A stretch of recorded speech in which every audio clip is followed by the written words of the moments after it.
ವಾಶ್ರೂಮ್ಗಳಲ್ಲಿ ನೀರು ಬರುತ್ತಾ? ಡಸ್ಟ್ಬಿನ್ಗಳಿದಾವ? ಟಿಪ್ಸ್ ಕೊಡ್ತಾರಾ?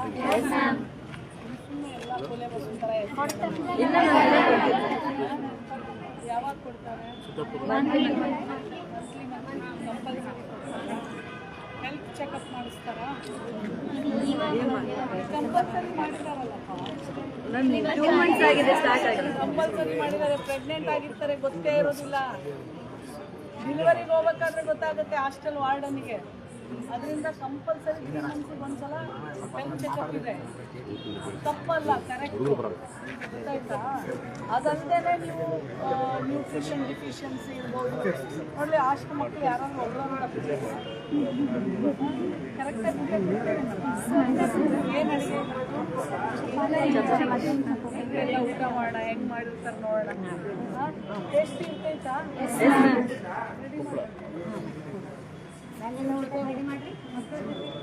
ಆಮೇಲೆ CCTV ಎಲ್ಲ ಇದೆಯಾ?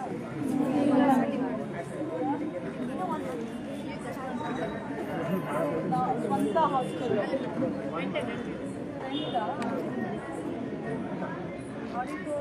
ಹಾಲೆಲ್ಲ ಇದೆ.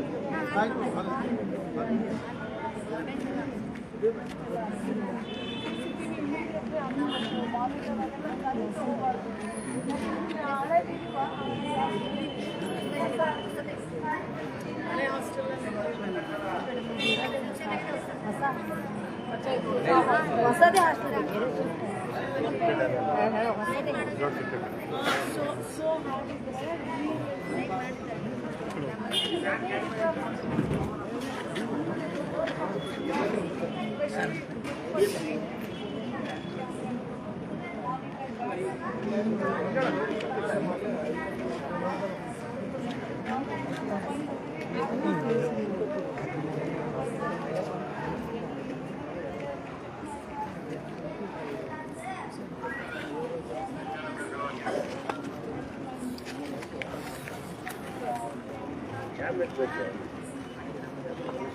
ಬಾಲಿ ಇಲ್ಲಾರ ಬಾ ನೀವು ಸರಿಯಾಗಿ ನಡ್ಕೊಂಡಿಲ್ಲ, ಇಲ್ಲೇನೋ ತೊಂದರೆ ಆಯಿತು, ನೀವು ಸ್ಪಂದಿಸ್ಲಿಲ್ಲ ಅಂದರೆ ಆ ಮಕ್ಕಳು ಸೀದಾ ನಿಮ್ಮ ಅಧಿಕಾರಿಗೆ ಫೋನ್ ಮಾಡಬೇಕು. ಎಲ್ಲವರೇ ಇನ್ನುಳಿದ ಇಲಾಖೆ ಇವರು ಸ್ಪಂದಿಸ್ಲಿಲ್ಲ ಅಂದ್ಕೊಳ್ಳಿ, ಅವಾಗ ಯಾರಿಗೆ ಮಾಡ್ತೀರಾ? ನನಗಲ್ಲವ, ಅವರು ಸ್ಪಂದಿಸ್ಲಿಲ್ಲ ಅಂದರೆ ಈ ಜಿಲ್ಲೆಯ ಅಧಿಕಾರಿ ಮೇನ್ ಯಾರು? ನಿಮ್ಮದೆಲ್ಲ ಗ್ರಾಮೀಣ ಭಾಗ ಬಂದರೆ CEO ಅಥವಾ ನಿಮ್ಮ ಜಿಲ್ಲಾಧಿಕಾರಿ. ಯಾರು ನಿಮ್ಮ ಜಿಲ್ಲಾಧಿಕಾರಿ ಹೆಸರೇನು? ಕೊಪ್ಪಳ ಜಿಲ್ಲಾಧಿಕಾರಿ ತುಂಬ ಒಳ್ಳೆಯವರು. ಯಾರೇ ಏನು ಕರೆಕ್ಟಾಗಿ ಸರ್ಕಾರ ಕೊಡುವಂಥ ಸವಲತ್ತುಗಳನ್ನ ನಿಮಗೆ ತಲುಪಿಸ್ಲಿಲ್ಲ ಅಂದರೆ ಸೀದಾ ಕಂಪ್ಲೇಂಟ್ ಮಾಡಬೇಕು. ಅವಾಗಲೇ ಎಲ್ಲರೂ ಕರೆಕ್ಟಾಗಿ ನಿಮಗೆ ಸ್ಪಂದಿಸೋದು. ಅರ್ಥ ಆಯ್ತೇನ್ರವ? BCM ಹಾಸ್ಟೆಲ್ ಹುಡುಗರು ಬಂದಿದ್ರು ನನ್ನ ಹತ್ರ ಪೊಲೀಸ್ ಸ್ಟೇಷನಲ್ಲಿ. ಕೇಳ್ಬಿಟ್ಟು ಹೊಟ್ಟೆ ಎಲ್ಲ ಉಳಿದೋಯ್ತು ಆ ಮಕ್ಕಳು ಹೇಳಿದ ಮಾತು ಕೇಳಿ. ಬಾತ್ರೂಮಲ್ಲಿ ನೀರಿಲ್ಲ, ಸ್ನಾನಕ್ಕೆ ನೀರಿಲ್ಲ, ಊಟ ಸರಿಯಾಗಿ ಕೊಡೋದಿಲ್ಲ, ಒಂಚೂರು ತಿನ್ನೋಕ್ಕಾಗದೆ ಏನಂದ್ರೆ ಏನೋ ಕಾಟಾಚಾರಕ್ಕೆ ಮಾಡಾಕೋದು. ಮಕ್ಕಳು ಎಲ್ಲೋ ಆಚೆ ಕಡೆ ಹೋಗಿ ಹೊಲದಲ್ಲಿ ಗದ್ದೆಯಲ್ಲಿ ಹೋಗಿ ಏನು ಮಲಮೂತ್ರ ವಿಸರ್ಜನೆಗೆ ಹೋಗ್ತಾವಂತೆ, ಎಲ್ಲೋ ಆಚೆ ಕಡೆ ಹೋಗಿ ಸ್ನಾನ ಮಾಡ್ಕೊಳ್ತಾವಂತೆ. BCM ಹಾಸ್ಟೆಲ್ ಹುಡುಗರ ಕತೆ ಹೇಳ್ತಾ ಇದ್ದೀನಿ. ಭಾಳ ನೋವಾಯಿತು ನನಗೆ. ಬಟ್ ಹಂಗೆ ನೋಡಿದ್ರೆ ನಮ್ಮ ಹೆಣ್ಮಕ್ಳು ಹಾಸ್ಟ್ಲು ಸೂಪರೇ. ಹಂಗಂದ್ರೆ ಏನು ಗಂಡು ಮಕ್ಳಿಗೆ ಇಲ್ಲ ಮೇಡಮ್, ಅದು ಮಾಡಿದ್ದೀನಿ ಮೇಡಮ್, ಅದು ಮತ್ತೆ ಖರಾಬ್ ಆಗಿದೆ. ಸಾರಿ ಮೇಡಮ್, ಮತ್ತೆ ಮಾಡ್ತೀನಿ. ಸಾರಿನೂ ಇಲ್ಲ, ಖರಾಬು ಇಲ್ಲ. ನಾನು ನಮಗೆ ಬ್ಯಾಡ್ರಿ, ಅದನ್ನ ಮಾಡಿ ನಮಗೆ ರಿಪೋರ್ಟ್. ಆಯ್ತು ಮೇಡಮ್, ಮಾಡ್ತೀನಿ. ನೀವು ನಾಳೆ ಹೋಗಿದ್ಯಲ್ಲ ನಮಗೆ ಹಾಕ್ತೀನಿ ಮೇಡಮ್, ನಾಳೆ ಆಯ್ತಾ? ಇದೆಲ್ಲ ನಾವು ಬರೋ ಅವಶ್ಯಕತೆ ಇಲ್ಲ. ಇದೆಲ್ಲ ನಿಮ್ಮ ಹಕ್ಕು. ಸರ್ಕಾರ ನಿಮ್ಮನ್ನು ಮಕ್ಕಳಂಗೆ ಸಾಕುತ್ತೆ. ಯಾಕೆ ಇಷ್ಟೆಲ್ಲ ಫೆಸಿಲಿಟಿ ಕೊಡೋದು? ಎಲ್ಲ ಬಡವರು ಮಕ್ಕಳು, ಗ್ರಾಮೀಣ ಭಾಗದ ಮಕ್ಕಳು, ನೀವು ಶಿಕ್ಷಿತರಾಗಬೇಕು. ನೀವು ಎಲ್ಲರನ್ನೇ ಸಮಾನವಾಗಿ ನಿಂತ್ಕೋಬೇಕು ಅಂತೇಳಿ ಸರ್ಕಾರ ನಿಮ್ಮನ್ನು ಮಕ್ಕಳನ್ನೇ ಕಾಪಾಡಿ ನಿಮಗೆಲ್ಲ ಸವಲತ್ತುಗಳನ್ನು ಕೊಡುತ್ತೆ. ಅದು ನಿಮ್ಮ ಹಕ್ಕು. ಸೊ ನಿಮ್ಮ ಹಕ್ಕು ಏನಾದರೂ ಉಲ್ಲಂಘನೆ ಆದಾಗ ನೀವು ಪ್ರಶ್ನೆ ಮಾಡಬೇಕು, ಕೇಳಬೇಕು. ಇಲ್ಲದಿದ್ರೆ ನೀವೇ ಅಪರಾಧಿಗಳು. ಅರ್ಥ ಆಯ್ತಂದ್ರೆ ಓದಕ್ಕೆ ಅಂತ ಬಂದಿದ್ದೀರಾ, ಯಾವಾಗಲೂ ಏಕಾಗ್ರತೆ ಭಾಳ ಮುಖ್ಯ. ನಿಮ್ಮ ಗುರಿ ನೀವು ಕಿತ್ತಾಡೋತನ, ಯಾವುದೇ ಥರ ಬೇರೆ ಚಟುವಟಿಕೆಗಳಲ್ಲಿ ಇನ್ವಾಲ್ವ್ ಆಗಬಾರ್ದು. ನೀವು ಏನಾದರೂ ನಿಮ್ಮ ಓದಿನಿಂದ ಕಾನ್ಸಂಟ್ರೇಷನ್ ಬೇರೆ ಕಡೆ ಹೋಯ್ತು ಅಂದರೆ ನೀವು ಗುರಿ ಮುಟ್ಟೋದಿಲ್ಲ. ನೀವು ಗುರಿ ಮುಟ್ಟಲಿಲ್ಲ ಅಂದರೆ ನೀವು ಸ್ವಾವಲಂಬಿಗಳಾಗೋದಿಲ್ಲ. ನಾನು ನೋಡಿ ಶಿಕ್ಷಣನೇ ನಾನು ಇಲ್ಲಿ ತನಕ ಕರ್ಕೊಂಡ್ಬಂದಿರೋದು. ನಮ್ಮೂರು, ನಮ್ದು ಹಳ್ಳಿಯಲ್ಲಿ ನಾನು ಮೊದಲನೇ ವಿದ್ಯಾವಂತೆ, ಮೊದಲನೇ ಡಾಕ್ಟ್ರು, ಆಮೇಲೆ ಮಹಿಳಾ ಆಯೋಗದ ಅಧ್ಯಕ್ಷೆ, ಆಮೇಲೆ ನೋಡಿ ಇಲ್ಲಿದ್ದೀನಿ. ಶಿಕ್ಷಣ ಅಷ್ಟೊಂದು ಶಕ್ತಿ ಕೊಡುತ್ತೆ, ಎಸ್ಪೆಷಲಿ ಹೆಣ್ಮಕ್ಳಿಗೆ. ನಿಮ್ಮ ಪರ್ಸಲ್ಲಿ ದುಡ್ಡು ಇರಬೇಕು. ನೀವು ನಿಮ್ಮ ಕಾಲ ಮೇಲೆ ನಿಂತ್ಕೊಳ್ಳೋ ತನಕ ನೀವು ಮದುವೆ ಆಗ್ಕೊಡ್ದು. ಇದು ನಾನು ತಾಯಿಯಾಗಿ ಹೇಳ್ತೀನಿ ನಿಮ್ಮೆಲ್ರಿಗೂ. ನೀವು ನಿಮ್ಮ ದುಡ್ಡು ನೋಡಿ, ಇವತ್ತು ನಾನು ಇಡೀ ದಿನ ಟ್ರಾವೆಲ್ ಮಾಡ್ತಾ ಇದ್ದೀನಿ. ಎಷ್ಟು ಜನ ಹೆಣ್ಮಕ್ಳು ಮಕ್ಕಳನ್ನ ಒಂದೊಂದು ಎತ್ಕೊಂಡು ಗಂಡ ನೀನು ಬೇಡ ಅಂತ ಬಿಸಾಕಿ ಹೋಗಿದ್ದಾನೆ. ಪಾಪ ಅದಕ್ಕೆ ವಿದ್ಯೆ ಇಲ್ಲ, ತಿನ್ಲಿಕ್ಕೆ ಊಟ ಇಲ್ಲ, ವಯಸ್ಸಾದ ಅಪ್ಪ ಅಮ್ಮ, ಅಣ್ಣ ತಮ್ಮಂದಿರಿಲ್ಲ, ಯಾರಿಲ್ಲ. ಅವಳು ಎಲ್ಲಿ ಹೋಗ್ಬೇಕು? ವಿದ್ಯೆ ಇಲ್ಲ, ಗಂಡ ಬೇಡ ಅಂತಾನೆ, ಕೆಲ್ಸಕ್ಕೆ ಹೋಗೋಕೆ ವಿದ್ಯೆ ಇಲ್ಲ, ಎಲ್ಲೋ ಹೊಲಗಳಲ್ಲಿ ಕೂಲಿ ನಾಲಿ ಮಾಡಬೇಕು. ಚಿಕ್ಕ ಹೆಣ್ಣು ಮಗು. ಆ ಸ್ಥಿತಿ ಬರಬಾರ್ದವ ಯಾರಿಗೂ. ಬಡವ್ರ ಮಕ್ಕಳಾದ್ರೂ ಸರ್ಕಾರ ಕಾಪಾಡುತ್ತೆ ನಿಮ್ಮನ್ನು.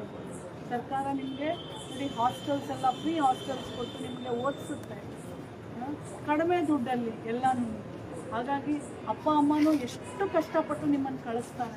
ನಮ್ಮ ಮಕ್ಕಳು ಒಂದಿನ ವಿದ್ಯಾವಂತರಾಗ್ತಾರೆ, ನಮ್ಮ ಮಕ್ಕಳು ನಮ್ಮಂಗೆ ಆಗೋದಿಲ್ಲ, ನಮಗಿಂತ ಚಲೋ ಆಗ್ತಾರೆ. ಒಂದಿನ ನಾವು ಅವ್ರ ಲೈಫ್ ಚೆನ್ನಾಗಿರುತ್ತೆ ಅಂತ ಹೇಳಿ ಕಳಿಸ್ತಾರೋ ಇಲ್ವೋ? ನಮ್ಮ ಕೆಲಸ ಏನು? ಓದಬೇಕು. ಮೊಬೈಲ್ ಮೇಲೆ ಕಮ್ಮಿ ಟೈಮ್ ಇಟ್ಕೊಳ್ಳಿ. Mobile is a big distractor. ಮೊಬೈಲೇ ನಮ್ಮನ್ನು ಹಾಳು ಮಾಡ್ತಾ ಇರೋದು. ಇವತ್ತು ನಮ್ಗೆ ಒಳ್ಳೇದಾಯ್ತು, ನಾವು ಓದ್ಬೇಕಾದ್ರೆ ಅವೆಲ್ಲ ಇರಲಿಲ್ಲ. ಎಳಿತಾ ಇರುತ್ತೆ ಅದು. ನಾ ಕಾರಲ್ಲಿ ಹೋಗಿ ಕೂತ್ಕೊಂಡಿದ್ರೆ ತಕ್ಷಣ ಮೊಬೈಲ್ ಎತ್ಕೊಂಡ್ಬಿಡ್ತೀನಿ. ಯಾರಿಗೆ ಅಡಿಕ್ಟ್ ಆಗ್ತೀವೋ ಇಲ್ಲ, ಮೊಬೈಲ್ ಚೆನ್ನಾಗಿ ಅಡಿಕ್ಟ್ ಆಗ್ತೀವಿ. ಮೊಬೈಲ್ ಏನು ಗೊತ್ತಾ, ನಮ್ಮ ಭವಿಷ್ಯನ ನಾಶ ಮಾಡೋಕ್ಕೆ ಬಂದಿರೋದು. ಹಾಗಾಗಿ ಮೊಬೈಲು ನಿಮ್ಮ ಸೇವಕ ಆಗಿರಬೇಕೇ ಹೊರತು ಮೊಬೈಲ್ಗೆ ನೀವು ಸೇವಕರಾಗಬಾರ್ದು. ಮೊಬೈಲ್ ಕರೆದಾಗೆಲ್ಲ ಬಾ ಬಾ ಬಾ ಬಾ ಅಂತ ಕರಿತಾ ಇರುತ್ತದು. ಅದೊಂದು ಕೆಟ್ಟ ಚಟ, ಬೇಗ ಬಂದ್ಬಿಡುತ್ತೆ. ಒಳ್ಳೆ ಚಟ ನೋಡಿ ರಾತ್ರಿ 12-1 ಗಂಟೆವರೆಗೂ ಓದೋನು, ಯಾವಾಗ ಪುಸ್ತಕ ಇಟ್ಬಿಟ್ಟು ಏನು ನೋಡ್ತೀನೋ ಅನ್ಸುತ್ತೆ. ಆದರೆ ಆ ಕಷ್ಟನೇ ನಿಮ್ಮನ್ನು ಕೈ ಹಿಡಿಯೋದು. ಹೌದಾ ಇಲ್ವಾ? ಆಯಿತಾ? ಒಳ್ಳೆಯದಾಗಲಿ. God bless you. ಟೇಸ್ಟ್ ಮಾಡಿ ಅವ್ರ ಜೊತೆ ಊಟ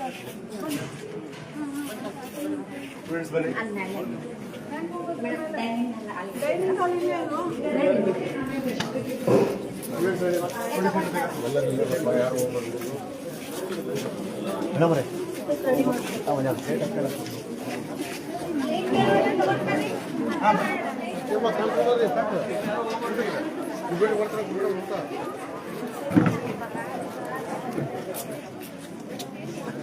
ಮೇಡಮ್ ಮುಚ್ಚು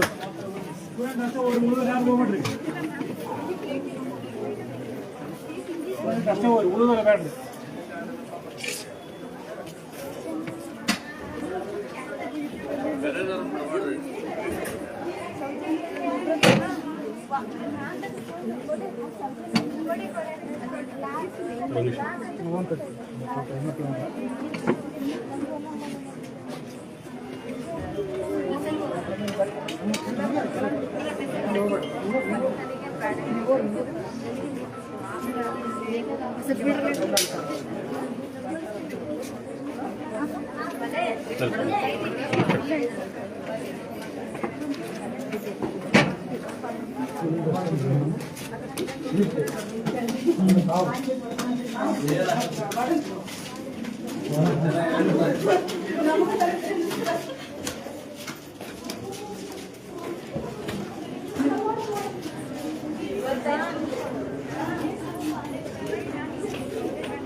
ಸ್ವಲ್ಪ ಹೇಳಮ್ಮ ಹೇಳು.